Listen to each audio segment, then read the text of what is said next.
A few minutes to show you a few things on the outside of the RV, just for information's sake. With all these compartments, they're all unlocked, but the keys for them are inside, up in the dash. This one here, right to the left of the door, is just where you would access the propane. You really only need that to refill the propane. So that's there.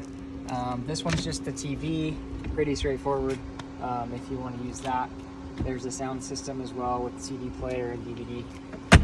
This compartment, this little space here, is strictly reserved just for the sewer hose. So I keep the sewer hose in there and nothing else. That's where it lives. That way I can keep it stored separate from anything else. And I'll show you in a second where you attach the sewer hose, but the sewer drain hose, when you're dumping gray or black water, is here in this little compartment next to the propane. Over here, this compartment has a few spare things. It is hard to open, so it's not it feels like you might break it when you try to open it. But in here there's some jumper cables. This is a cover which is really handy that goes over the windshield, so it covers all the windows on the front, which is great for keeping out heat as well as for sleeping and keeping out light in the early morning. And then there's some extra DEF in here. So this is a diesel vehicle, obviously, and diesel vehicles take diesel exhaust fluid. It will be full, but if you're taking a longer trip, you may need to refill, so there's a little bit of extra DEF in here. And the engine will prompt you to refill the DEF if needed. On the back half of the vehicle, there's 2 side doors and 1 rear door that all accesses the same rear storage. Inside this, there will be just a little hand crank for the leveling jacks, and these are really more just stabilizers. The vehicle only has them in the rear, not in the front. It kind of just stabilizes it from moving side to side when you're parked. You're not going to get a lot of lift out of those, so it's pretty important to park in a spot that's fairly level to begin with. And this is, again, just access to that same rear storage. It's kind of open all through the back. In here, there's 2 little tables with poles. There's 2 spaces inside where you can actually set up those tables once you're parked and you have the slide outside or whatever.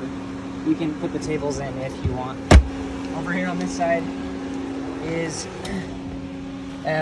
extension cord. So the power cord on the vehicle itself is probably about 20 feet, and this is another 25 feet.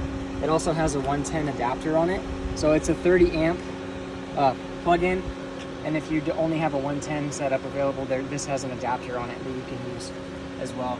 With the hose, one thing that's important to note is that it has this pressure regulator on it. You have to use the pressure regulator when you're hooking it up to water, because the pressure from the city water connection is too high for the RV, like for the plumbing. That's just a standard thing. So this regulates the water pressure so you don't have any burst pipes or anything like that. So make sure you use that. Over here, this is where the power actually plugs in. So it's plugged into the generator in here. If you're staying somewhere that has shore power, like RV park or whatever, you just unplug it and you can plug it in. Again, you can use the extension cord if needed. And this, like I said, comes out probably about 20 feet, I think. That's stored in here. And then if you're using the generator, this does have to be plugged in to actually work. Inside here, there's 2 valves to dump the gray water. One of them is here, and so you would pull that lever to dump the gray water. The other one is going to be over here. I'll show you in a second. Right here is where you'd connect to the water. You see there's a city water connection, so if you're actually just hooked up using water, this is the one you'd connect it to. There's one for dumping the sewer, so if you're draining the sewer, you can hook up the hose to that to flush the drain system, and that'll flush through. I recommend when you're dumping the sewer to run the water through it until the water is clear. That keeps the hose clean and makes sure everything's good. And this one over here is if you're going to actually fill the reservoir. There's a 60-gallon freshwater tank on the RV, so that's what this one is for. If you wanted to actually fill that tank, that's more for like a boondocking situation where you're not going to be somewhere with hookups. And then this is an outdoor shower, which that has to be locked for traveling down the road, but you open that up, it has a shower head and stuff in it. Over here, this is where the sewer is and also the generator. So this is the diesel generator.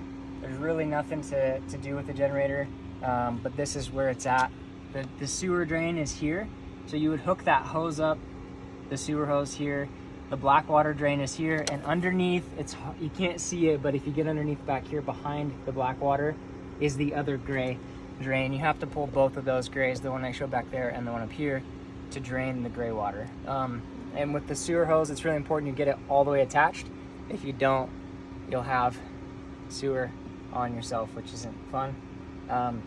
I recommend draining the black water first and then the gray water after that to kind of help flush through. And then there's an indicator inside that tells you when the tanks are full, so you can see when the black water is full, the gray water is full, so you know when you need to dump it. So that's pretty much it for the outside, pretty straight.